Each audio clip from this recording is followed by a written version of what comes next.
Peace and love, beautiful people. Peace and love. Welcome back to the Hybrid Podcast. Today I'm honored to be joined by Preston Dennett, one of the most respected UFO researchers and authors in the field. For decades, Preston has investigated thousands of first-hand encounters, exploring everything from UFO sightings and contact experiences to healing cases and the deeper mysteries surrounding the phenomenon. He's authored more than 30 books on UFOs, extraterrestrial contact, and the paranormal. And he's also the host of the Lightgate podcast, where he continues to share fascinating cases and insights from his years of research. If you've ever wondered what decades of research reveal about people at the center of these extraordinary experiences, then you're in for a fascinating conversation. If you'd like to explore more of Preston's work, you can find his books on Amazon and through his website, prestondennett.weebly.com. Please welcome to the Hybrid Podcast, Preston Dennett. How you doing, my friend? I'm doing very well. I hope you are too. I'm doing so good. And let me just start this by saying I feel truly, truly blessed to have you on. I've been on your podcast a couple of times, and every time I'm on, I have an amazing time. And let me tell you, I have a lot of friends in the space that are huge fans of your work. So I know I got a personal friend of mine, Josh Golembeski, that every chance he gets, he's like praising your work and what you do for the community. So I just want to give a shout out to Josh. That clip's for you, my buddy. And just wanted to just ask you, how you doing, bud? Yeah, I'm having a good time. I'm really blessed to be able to do this work. So basically, I'm not working. This is something I absolutely love doing. So yeah, I'm having a great time with this. It's endlessly fascinating and just continues to surprise me. Awesome, awesome. All right, so let's just get right into it. So one of the questions I have for you is, if you removed every famous UFO case from history and only looked at extraordinary people that you've personally interviewed, what conclusions would you reach about who's behind the phenomenon? That's an interesting one. Yeah, because there are a lot of really famous cases. Travis Walton, of course, and Whitley Strieber. I love digging into the more obscure cases and especially love interviewing people who have basically kept quiet their whole lives or are just coming forward. I'd guess that I'd reach pretty much the same conclusions with a little bit of a caveat because I came into this field as a skeptic and started looking at all these famous cases. And I have to tell you, they were a little bit fear-based. I think I blame the media for that. And so I started to really question what I was reading and looking at. And finally decided I'm going to build my own database. I'm going to interview people I know personally. Like a lady at work, her daughter was having direct encounters with Greys. And while it was very scary for her, she ultimately decided it was benevolent, as they were very curious about her, told her things about how she would get a raise at work, her friends at church, uh, things like this, personal stuff. And ultimately, I think she actually got healed. So I started to realize, this is a little bit different than it's being portrayed. So ultimately, I think I would probably come up with the same conclusions, but only after having done a lot of my own personal research into cases that are not already out there. But definitely, I think my research is validated by other researchers like perhaps John Mack, Barbara Lamb, Edith Fiore, and many others, actually. Wow, I couldn't have said it better myself, to be completely honest. And one of the things that I've noticed a lot, which you brought to the attention of the podcast, is the fact that there's a lot of fear mongering out there. I mean, you look at movies and everything that they're starting to bring to people's attention as far as like, oh my God, these can be demons, these extraterrestrials that are coming, or maybe they're coming to harm us or whatever. what I've noticed, and what I've noticed that you speak a lot about, is the healing aspect of extraterrestrials, which I feel like I wish personally was more on the forefront of what people talk about. I know that personally, I'm a lifetime experiencer, and everything that I've experienced has been positive. My only fear that I've ever had was due to lack of knowledge of what was happening to me. So, in the spirit of giving people a little bit more of a different view of what these beautiful beings can be capable of, what are some of the stories that you've researched of ET spontaneous healing or group hearing, or just some of the stories that really stick out to you when it comes to like people having some sort of illness or disability and then being healed spontaneously? Yeah, I am shocked this doesn't get more attention, honestly, because it's so encouraging and so amazing and really provides really good evidence that something unusual is going on here. I remember the first case I ever got, which really opened my eyes, involved a lady who had a cyst in her fallopian tubes, fully diagnosed, was actually going to surgery the next day when she had an encounter. She didn't really remember much other than these little grays coming into her room. Wakes up the next morning thinking, well, that's kind of weird, right before surgery, and of course goes to the doctor. They always do pre-op imaging before they do a surgery, just to confirm things. And they came back into her room and they were pretty upset. They're like, what's going on here? Do you have anything to tell us? She played dumb. She kind of already knew that something had happened. She's like, no, no, why? And they said, well, you went to another doctor, didn't you? You had your cyst removed. She said, Wow. no. And they said, well, we know you did. You're not telling the truth. There's fluid here that's only visible after someone's had surgery. Your cyst is gone. You have what looks like a healed laser scar. When did you have surgery? She just played dumb, but now she knows what's going on. And Imagine, imagine saying it right to the doctor. I know exactly what I please continue. yeah, I asked her why she didn't. She's like, "Are you kidding me? I would end up in a mental institution." And I Yes, know people that's happened to, so I can't fault her for that. understood. But I knew about other cases in the literature. One that really kind of touched me was a lady up in, gosh, I think it was Wisconsin or Maine, somewhere on the upper East Coast, Northeast. She was suffering from what is it called, glaucoma, a thinning of the optic nerve. Okay. And her husband was a contactee with praying mantis type ETs. And they went out camping in the woods behind their home. And she woke up in the middle of the night, unable to move. She couldn't open her eyes, but she heard something standing over her.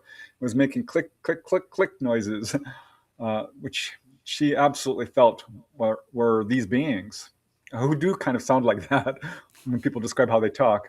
Yeah. And she felt this energy coming into her head, and it was really quite frightening for her, even though she didn't feel like it was at all malevolent. But woke up and she could see quite a bit better and went to the eye doctor, the ophthalmologist, and he was flipping out. I mean, he was literally losing his mind. He's like, I don't know how this can happen. Your optic nerve is like twice as thick as it was the last time I saw you. So she feels she was healed. So, I mean, there's just endless cases, Raphael. I have over 300 cases. I can I say with absolute certainty this is part of why people are being taken on board. Wow, that just it's touching to know that they're intervening right in this way, but it's also heartbreaking to know that we're just promoting more of the negativity instead of all these positive cases, because I would feel like more people would be speaking about their experiences if they knew more of the positivity that comes out of these beautiful experiences. And I'm not saying this to discredit anybody that might have had a negative experience.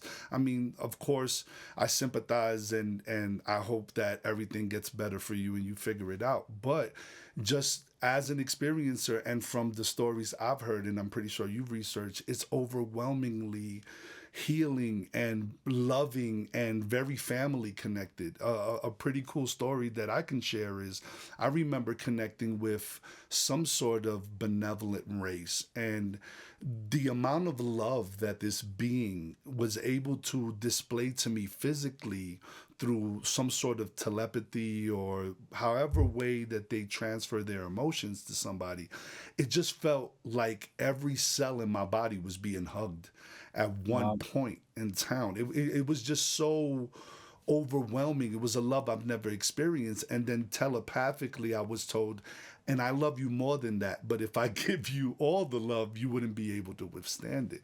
Explode. Is that, I know, exactly. Now, I know that you yourself are a contactee, or have you been contacted? Let me not just assume. I know I've heard you speak of that. Are you considered a contactee yourself? It was a long journey to calling myself that, I have to say. Even though there was some clues when I was a very young kid, I did have a missing time incident that I actually never really even thought about or remembered until I started digging deep and really looking into everything that might have happened to me. But I have to go back a second. What you said, a love like never before. I can't tell you, Raphael, how many times I've heard that from contactees, that exact phrase. Wow. And not everybody does have a positive experience. I was just recently contacted by a lady who was like, please don't gaslight me. You're saying all experiences are positive. I've never actually said that. Yeah. It's not all puppies and rainbows. It can be very scary for people. And there is a small minority of people who I believe are having negative experiences. Mhm. And she's like, it's not just fear. They actually did not do me good. I'm like, Wow. okay. So, I mean, I do have a few people I've talked to who say that. So I'm never going to gaslight somebody. No, of Uh, course but not. Yeah. but yeah, I started to realize I was a contactee because I kept seeing UFOs. And uh, like when I would interview someone, sometimes there'd be little clues that they were aware of me. Like I asked a lady to go on TV, just a little public access program, and the ETs came down and said, "No, it's not time." I was Wow. interviewing another gentleman, and he called me up the next day. He's like, while we were talking on the phone, my 4-year-old son said a UFO landed on the street in front of our house or hovered above the. So I'm Wow. like, there's a weird synchronicity there. And it started to ramp up because I started seeing quite a few UFOs, had a couple of cases of telepathic contact. Like one lady I was interviewed, her UFOs came down and basically said, she's for real. She's telling you the truth. Wow. Another time I'm driving, this is so wild, driving along the 405 freeway in Los Angeles, super crowded, even though it's probably, I don't know, 1 a.m. I was visiting a friend in San Diego and driving back to LA, and I saw this light over the freeway. I'm thinking, I know this freeway really well. There's no light there. And so I'm Yeah. thinking, well, that's odd because it was a very cloudy day. And I'm thinking, well, maybe I forgot. Maybe there's a lamppost. But it was huge. And nobody seems to be paying attention to it. And I'm driving right under it. Mind you, we're all going 70 miles an hour. Uh, and I look up at it and I realize, oh my God, that is not attached to anything. Just an enormous bright white light, maybe 300 feet up. And I got a mental message. This was July 9th. I'll never forget it. It said, your niece has just been born. Which, of course, I got What? home and found out that that was true. And that part of the family does have a lot of contact. It's in our family. And eventually, yeah, I had another missing time encounter in 1992. Little orb came down and darted away. And I completely forgot about it. Wow. And later I realized, I not only did I remember it, I must have had missing time because I would have turned around and gone back to my brother's house. I had just left his house. And then eventually, it just ramped up. I mean, I had a little gray, I think, I can't be too certain about this, come into my room, Wow. scared the living daylights out of me. I mean, Mm-hmm. my heart thumped out of my chest. And what did I do? I just went back to bed. That, you Which, know, that's a common theme that sometimes when people have these experiences, their reaction is just completely like, whoa, that just happened. And boom, they just go back to sleep. Now, The question, I've I heard guess it I would, before. yeah, yeah, no, it happened to me. That's how I know. I mean, when I had an experience, once again, I had this experience with a craft, and I remember going inside after having this. I'm talking about helicopters were surrounding the craft. It was a whole ordeal. I had this experience with my partner where I went inside and we both were kind of like, that was cool, right? And just went on with our day. Where if it were to happen today, it would be the thing I would talk about for the rest of the day, all of tomorrow, Right? maybe. And the day of, it was almost like a thing I can brush off. So there's Yeah. Well, definitely some sort of, yes, please continue. before we go on, I just want to cap off. Am I a contactee? I started to remember all kinds of stuff of being on board, Hmm. seeing them suck up water into the craft, being taken up and down this energy beam, sitting in the pilot seat while they fly, Oh um, wow. being shown a free energy motor, being underwater in a UFO, and finally, other stuff too. But ultimately, a fully conscious onboard experience on my birthday. Thank you. Thanks to Dolly Saffron and her contacts, it That's was her oh my ship. gosh. And Oh my I got to gosh. meet her main contact, Mama. What a beautiful birthday present, let me just say, right? Best For ever. Best ever. wow, that's just extraordinary. Okay, how do you feel when you're having these contacts? Because that's another thing that most experiencers don't talk about. Is there like something that we could contest? Well, here's one of the questions. Have you ever noticed personally the personality traits that consistently appear before contact experiences begin? So is there something consistent that happens that you can almost go, wait a minute? I remember listening to a podcast and they said if you experience these kind of things, it's almost like you can assume contact is on the way. Do you know of anything like that, or is there anything that you can speak to? To some extent, a lot of people who are particularly waking up to contact already will get a feeling. It's a little bit of a anxious feeling, perhaps, or an excitement, or a something's going to happen kind of feeling. Uh, or they'll be just plain called outside. I had that happen to me. Like, go outside or look up, look up, look up. Something like that, Mm-hmm. certainly. Another pattern I've noticed is sometimes contact will come when a person needs it. So they have just perhaps had Yes. a painful breakup or Yes. lost a loved one, or just it might be something really great. There's Mm-hmm. a weird date, like on your birthday. I've got a number of Mm-hmm. cases of that. So there is that as well. It's an interesting pattern, but sometimes it's just completely out of the blue. Wow. And let me tell you, the reason why I got excited when you said when you need it, right? I remember there was a time when I was struggling with, wow, is this really happening to me? Or am I going through something else? Or they haven't contacted me in a while. I don't know why they don't want to communicate. And I just had this feeling of like, maybe it's not for me to do this whole putting myself out there and telling people about my experiences. Maybe that's for somebody else. If it's for me, I just need some sort of like, I don't want to call it a sign, but at the time, that's what I asked for. I need some sort of like sign from you beautiful beings that I know is there, but I'm kind of having to struggle with. And I walk outside my front step and I just happen to look up and it was just orb after orb and craft after craft. And it was like Wow.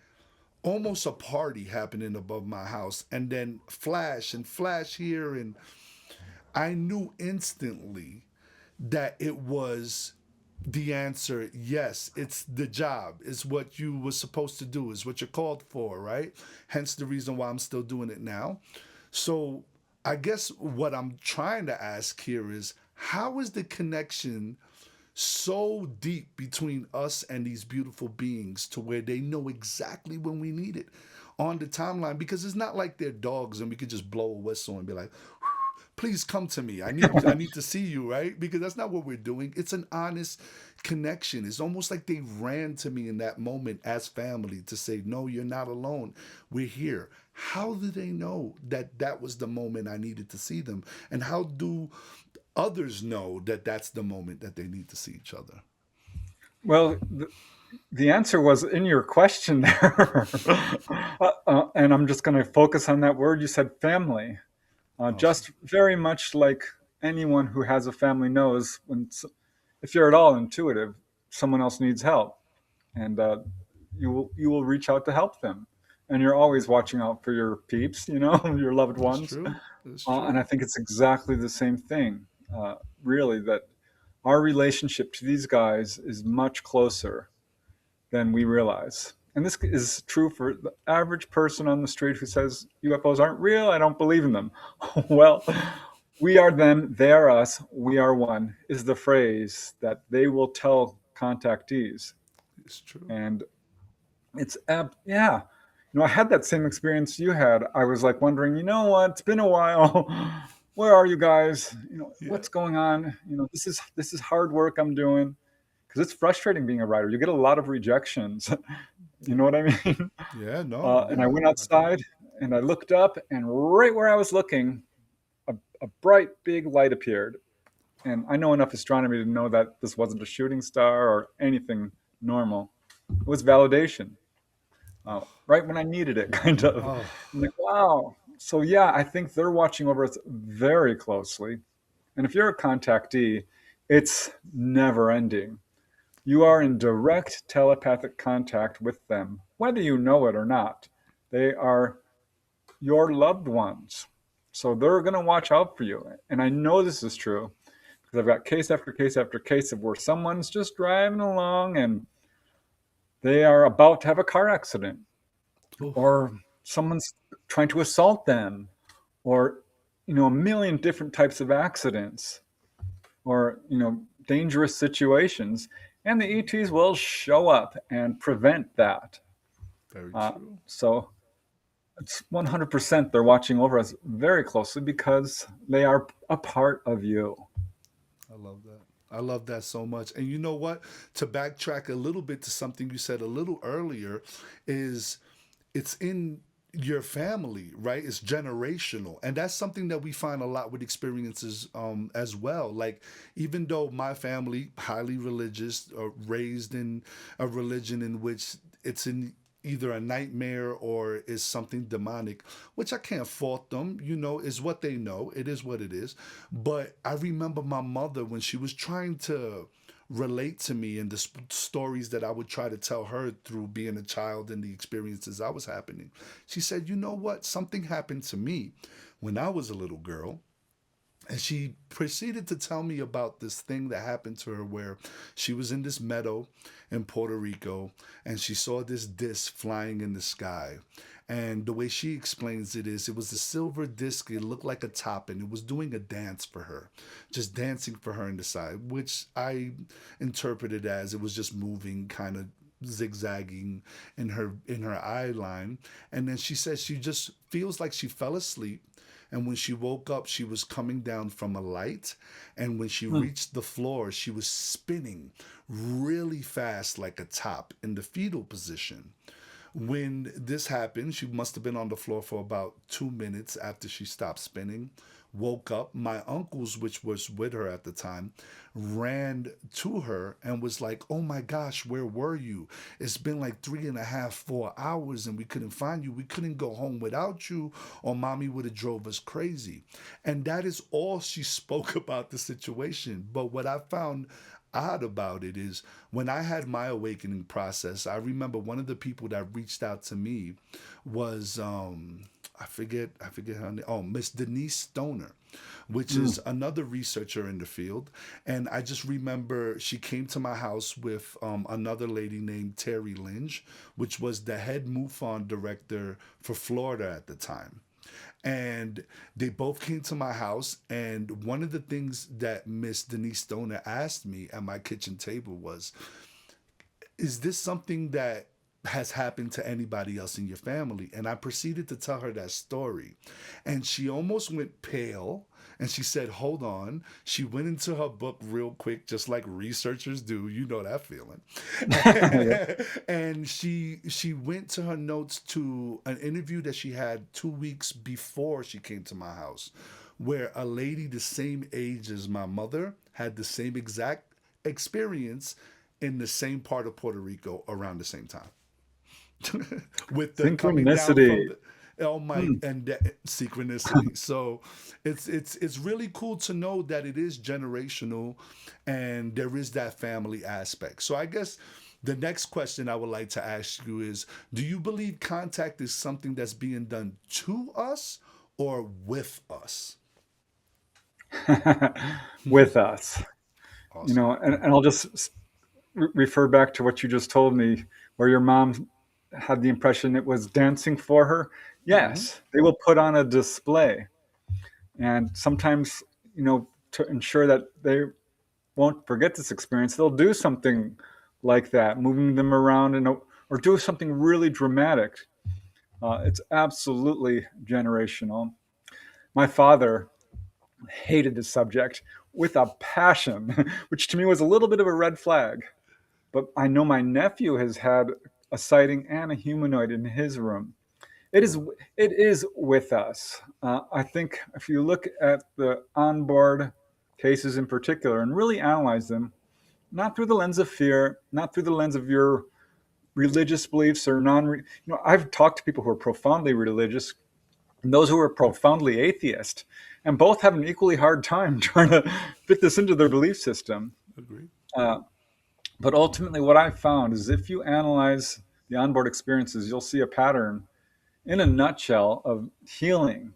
They will I check. love that. That's the purpose. They will do a checkup, and if you have a problem, they might heal you. They might not, because it could be a karmic thing or it could be something you're learning from. Mm-hmm. But they will also guide you. They'll talk about your personal life, your relationships, where you're living, your job, all kinds of things. They will give warnings uh, for all humanity, essentially, about the dangers of nuclear proliferation and war and aggression and greed and corruption and pollution and the destruction of the environment. They will give you a tour of the craft. This is all a very interactive thing that they're working with you to wake you up to the fact that you have a relationship with them, that they're real, that you are one of them essentially, that also you are immortal. I mean, that life Facts. after death is a real thing, that you have Mm-hmm. psychic abilities and you need to really start ramping those up. So it's all, it can be dreadfully scary for people. The examination is almost never fun for people. And it almost always starts out as pretty rough for people. Mm-hmm. Uh, but ultimately, yeah, it feels like they're working very much like a social worker does, works with a person to I agree. improve their lives and improve the life on our planet. So I I feel love it's that so like it's much. good news I, for I, us. I definitely agree with you. I mean, that's why I love having these conversations because once again, I want to promote how beautiful these beings are.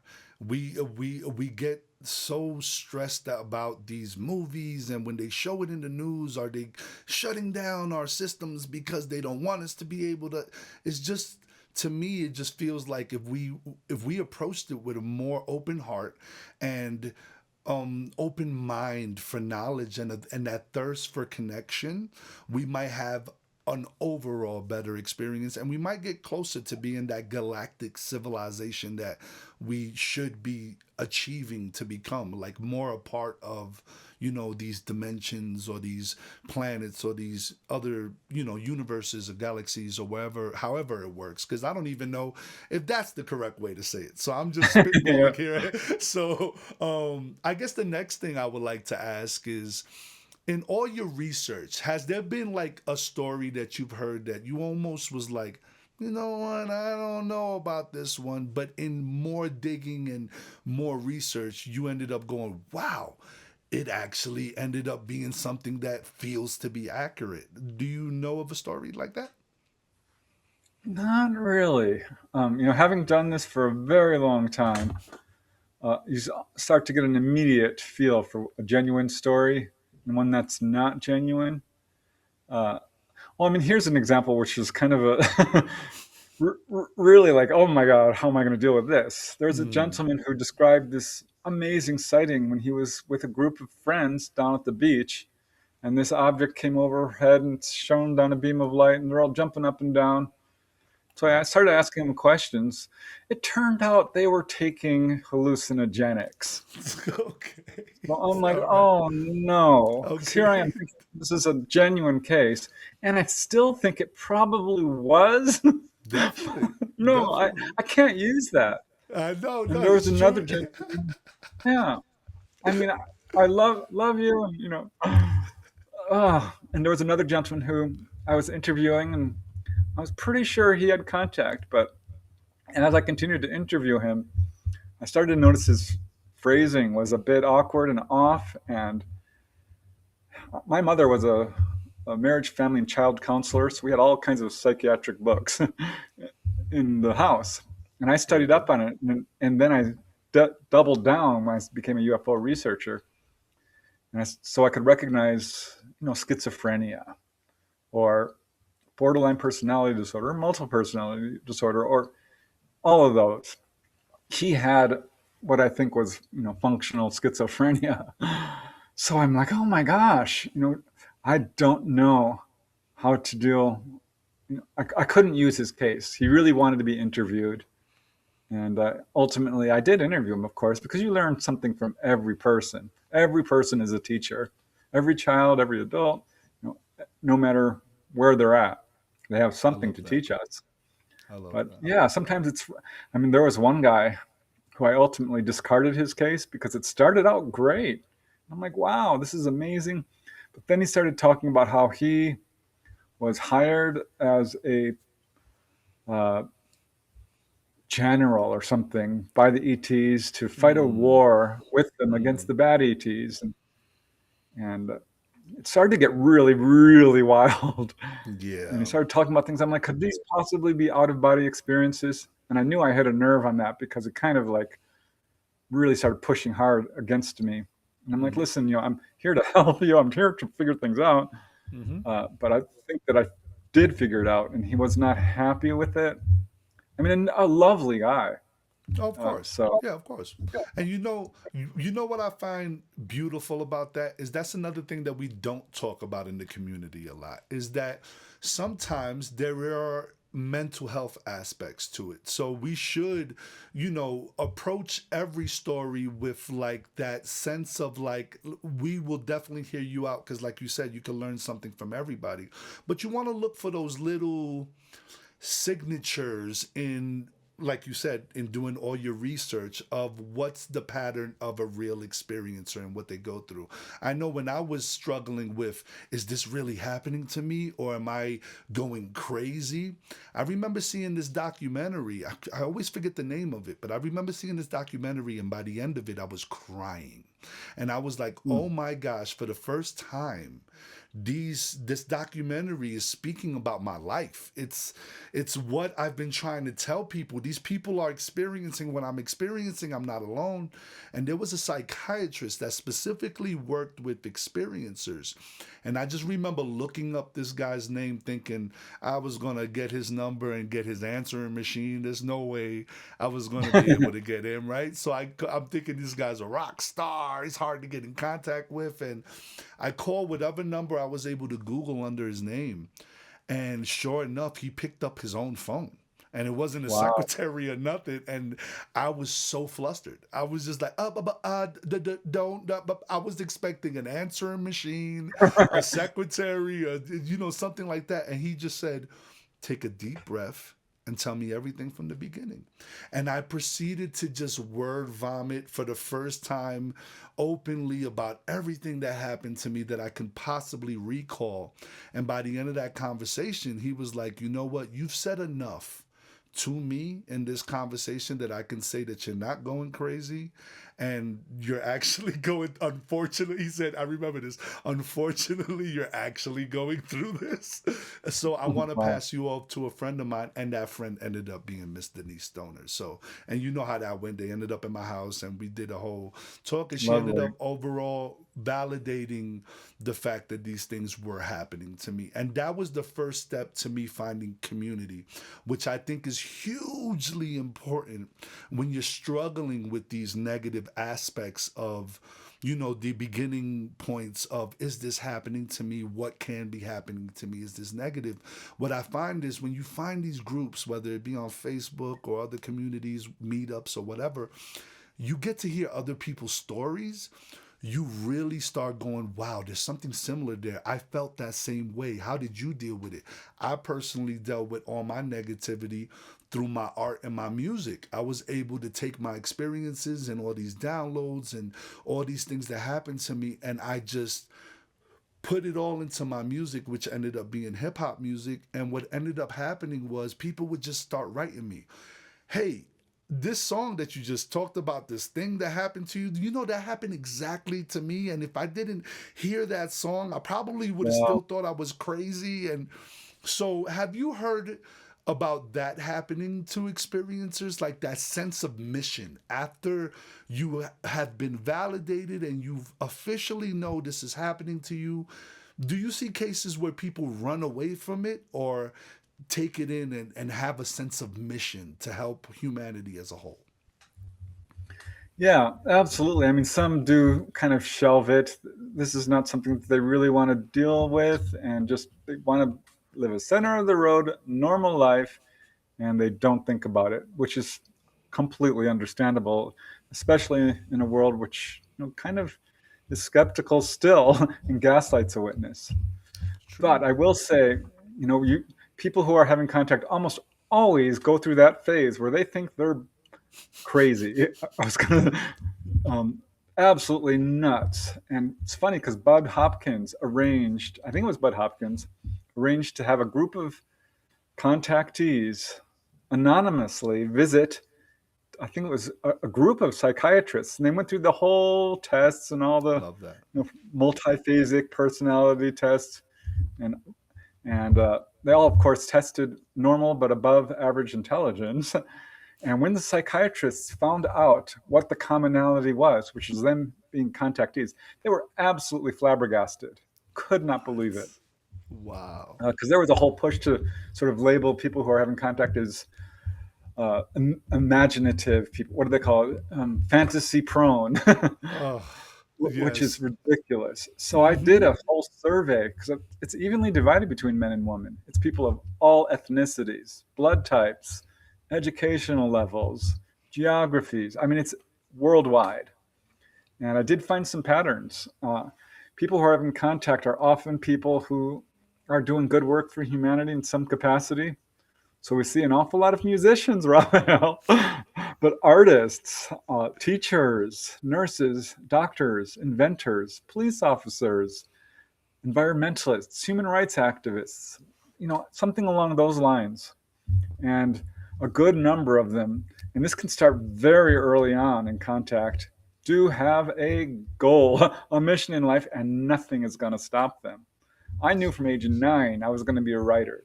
I didn't know Oh, quite what it was about, but I knew it was going to be amazing stories, something really profound. And Mark D'Antonio, very well-known astronomer, same age, he's going to be an astronomer. Dolly Saffron, she's going to be a nurse. So absolutely, you see this. Some people become quantum physicists. Some people become mathematics. It can be whatever field of knowledge that perhaps will most affect the world in a positive way. 100% a mission to, sometimes ETs will say, it's not time yet to talk true. about us. And usually at some point they'll say, okay, tell the world. You should really let everyone know about us. So that's another mission. Yeah, people have this incredible sense of urgency. Contactees are often overachievers too. I think there's a little bit Mm-hmm. of a compensation there. So it's not unusual to see them having multiple degrees or It's true. really just doubling down on getting knowledge. They're incredibly intelligent people, super kind, really, really giving, kind people. No, Uh, that's so there's these really interesting patterns, which are actually really wonderful. and once again, it's not highlighted in the community, which I urge a lot more podcasters to have these conversations where we highlight this. I mean, it is up to us in this community to be able to like speak the truth and tell people about the positivities and the upside of things, to at least balance the scale with all the nonsense that some people are putting out there. And once again, I like to say some, not all. Um, here's my second to last question for you. Do you think contact is accelerating worldwide, or is it more people simply willing to talk about it now because it's all over the news? Well, I would put it this way. We know that contact goes way back to probably before recorded history. Very good evidence of this in terms of stone carvings and writings in ancient India, the Vimanas, the Egyptian hieroglyphs. It looks like there was actual open official contact in our very, very distant past. But throughout the ages, we know UFOs are real.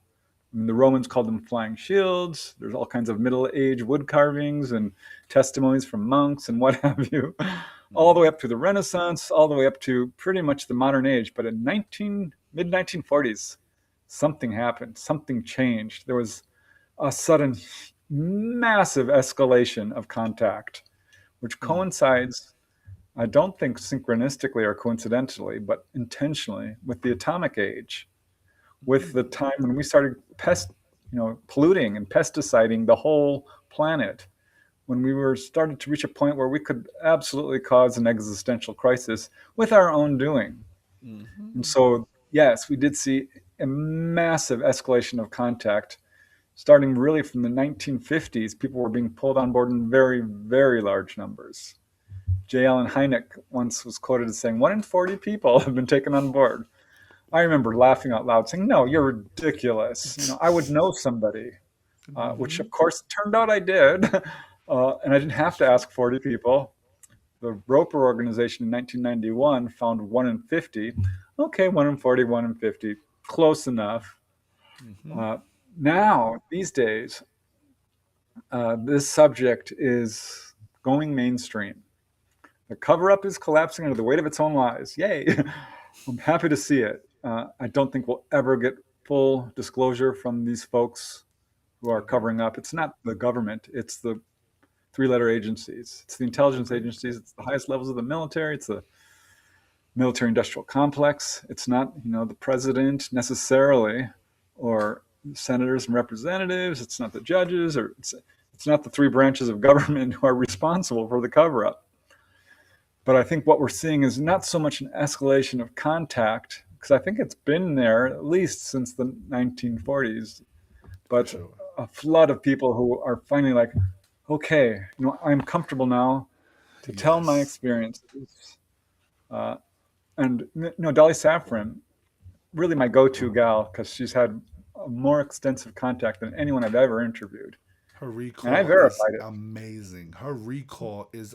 I just had that. I just had a conversation with Dolly, and let me tell you, her recall and her knowledge on the subject is. It's off the charts. It's there are crazy, people man. there are people who've had really extensive contact, but few remember it without hypnosis, perhaps, or it's a little bit scary, or they still have missing time. But she's had more extensive contact than anyone I've ever read about, even. And I validated her case. I mean, I vetted it and verified it. She's got, I just want to underline this because of what she's told me next. She has corroborating witnesses. She has medical evidence. She opened up her records to me, so I know about mysterious disappearances of pregnancies and implants and healings. Wow. She's got photographic evidence. Her case is real. I had my own encounter. Yeah. But she said in 2022 the ETs laughed. And I pushed back on that when she said that. I'm like, what are you talking about? No, that can't be why. Of course, I don't know if she talked about this with you, but the Earth's magnetic fields are very unstable and they're collapsing, and you Yes. can look up the science on this. Okay, so I started, paying special attention to this, and yeah, there seems to have been a tremendous drop off of contact since 2022 thereabouts. And I have friends with a lot of contactees. A guy in England, very much like Dolly, full conscious contact, constant. He said it stopped. And he didn't like it at all. He really hated it, even though he's Wow. profoundly psychic and has OBs all the time. He says, Yeah, the same. weird thing is, Preston, I kind of miss them. Like, you 100%. Yeah. do. Thought you didn't like it. He's like, well, I don't, but now that they're gone. And so I've had a few other contactees tell me, I reached out to them like, no, I haven't had anything since 2022 or about that. Well, So I have I'm to gonna be think that no. I'm gonna be completely honest with you. I'm gonna have to agree. I don't feel like I know when I was regressed not too long ago. One of the questions that was asked is, "When's the last time I've been contacted?" And I was told 2 weeks ago. But a lot of the contact I've been having personally has been very telepathic, very out of body experience, very dream state. It hasn't been physical since the experience I think I've had with O, was a praying mantis being. Which, by the way, to speak on Dolly's abilities and gifts, I'll give you a story that can validate my good friend Dolly. And we spoke about this on the podcast. I had a knee injury a while back to where I had to do surgery, and I was recovering from surgery, and I'm very psychic, I'm highly intuitive, I remote view very well. I know when people are in my space energetically. And as I'm sitting in the lobby of the hospital, Dolly floats in and sits next to me, and I can 100% perceive her.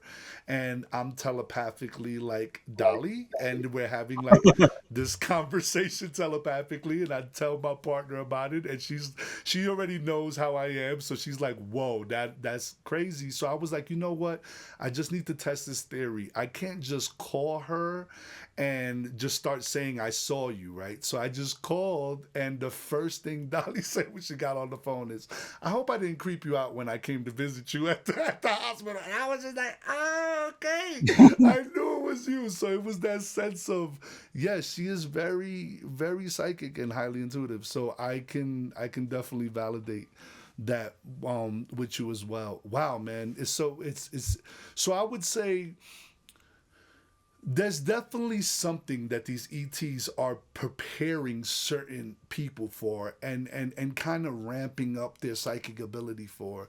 And I would say, do you have some sort of timeline to where this sun, you know, magnetic thing might happen? Is there like is it like the next 100 years to where we have to prepare the next generation for it, or is it in our lifetime that we're preparing for this event? I wish I could tell you. It's amazing to me because um, a lot of contactees get this message. It's really not unique, and I have personally, I think it's really hard to predict geologic events of such great magnitude, like an earthquake. Can LA is still waiting for that giant big one, which we know is coming, and it's Yeah, overdue because yeah. it's very historically, they know that they occur pretty regularly. And so I feel like we're at that point where it's a little bit overdue, but it's like waves in the ocean. You can be out there waiting for the big wave you're going to surf, and you go, It never and comes. it's coming because they come regularly. But then you Mm-hmm. go for, if there's no big waves for like 3 cycles, and you're like, well, that's weird. And then of course comes the big wave. It's Boom. like that. You Yeah, know what I mean? yeah. It's coming, Totally agree. but I cannot give you a date. And ETs generally Understood. don't give precise dates. But it's just speaking back a little bit to what you were saying. You know, I'm not sure that certain people are being chosen necessarily. I mean, we see that they do follow families. We know this, but what I think they're doing is very, very clever because It's a lot of people. And the contactees like Dolly Saffron and this guy in England who I call Gary and several others. There's a guy in Utah named Don. They all said, all of us have had contact. It can be some level of it. Telepathic contact is continuing right now. But I think they're very clever because if they're contacting like 1 in 40 people, all of us know 40 people. So that allows everybody on this planet I to never have the even thought about opportunity. that way. I never Yeah. even thought about it. Mathematically, the average person knows 40 people. And if it's 1 in 40 to 50 people, then we are being, yeah, And yeah. everybody's has the opportunity to learn what the ET's message is. All of us have had that opportunity. Wow. So they've I worked love that. very, very hard. They've conducted a very vigorous publicity campaign by hovering over schoolyards and movie theaters and over small It's towns, true. all these giant waves of sightings, usually a small town next to a very large city. It's amazing how clever they are in, coming and announcing their presence in a way that's a little bit under the radar, literally. But Oh, absolutely, pun intended. has been effective. I love that. I love. Listen, I got one more question for you before we wrap this up, and this is a good one. I like to ask people this one. I kind of rotate my last questions, but if you could ask these beings behind the UFO phenomenon one question and be guaranteed a truthful answer, what would you ask? Oh my goodness! Now remember, you're Just guaranteed that one. they have to tell you the truth. Okay, let's go with three. Whatever your heart desires. Yeah. Okay. Well, one question would be, do you mind if I take your car for a spin? I love it. You're living of a. Can I borrow a book? But no, I Oh think wow. Can I borrow a book is serious. so good, Yeah. dude. Can I borrow a book is I'll amazing. return it. I Wow. promise. No, we won't. We won't return it. Wow. That's a But I great would one. probably ask, in a very selfish way about me. Mhm. Why did you contact me? Have I had contact with you before? Tell me about my past lives. Who am I really? Who? I love Oh, that. there's so many questions. Who are you really? I'm much more interested in them. I love that. No, and Oh and my, you know what? That's just oh, this phone. I'm oh, sorry. no worries, no worries, no worries. We could just wait for it to stop ringing. It's Yeah, all it's good. about to stop. So, Give it 1 second here. oh, no worries, no worries. All right, we're good. No, it's fine. There's editing. This is recorded. so, in speaking to that, yeah, man. Like, I'm gonna have to totally agree with you. I think the best question you ask. I mean, I would be selfish too. I would totally ask about why did you walk me down that hallway with these beings that one day, yada yada yada. I would definitely do that. But I think the best question you asked that really had me like, I think I might steal that one if I get the opportunity is, can I borrow a book? What book do you think they give you? Now, if you're a religious person, you're going to assume they're going to give you their version of the Bible. If you're a scientific person, you would think they're going to give you a book of the universe and how it works and how it all ticks. What do you think that book would be that they give you? That's just a fun thing to think about, right? I'm willing to take any book, honestly. But like, Their version of Dr. Zeus. yeah. I don't know. Yeah, the origin of species, I or love the that. birth of the universe, or just biology, a I biology love that. book. Oh my gosh. There's science. I love science because science is something you can really sink your teeth into and verify and grow from. But I'd love a book on their psychology, psychic development, I really love that. anything. I love that. I love that. Well, with that being said, if you guys want to go check out Preston's page, once again, his website is prestondennett.weebly.com. I'm pretty sure all the links that you need to find his books all the things he's worked on. I mean, there's so much, guys. There's so much to go through here, and I recommend buying 3 of everything because you got to put them in stock. You got to put them in stocking stuffers. You got to leave one in the car. You got to have one on a kitchen. I'm just telling you, not only are you supporting a wonderful person in the community that has dedicated so much time and effort into giving you this beautiful knowledge and research, but you're also spreading the information to those that might need it the most, which is I feel like is the most important. So I just really want to say thank you for all the work that you do. Thank you for constantly being a good friend to me and always responding when I hit you up and bother you with messages about what's going on with me and stuff, and just being just an amazing person to be around and just a lovely soul to be able to call a friend. So I just want to say thank you for that.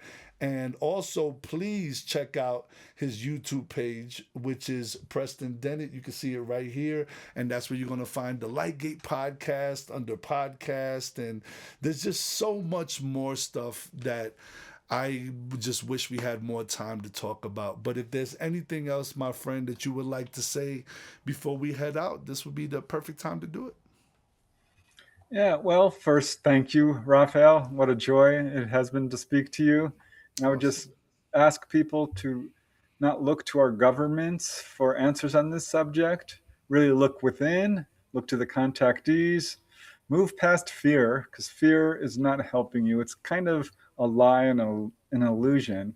Replace it with knowledge and love. Allow love and truth to guide your actions, and we'll be much better off. Wow. Beautiful words from a beautiful person. Thank you so much for being here, and welcome to the Hybrid Podcast, guys. Peace and love and light as always.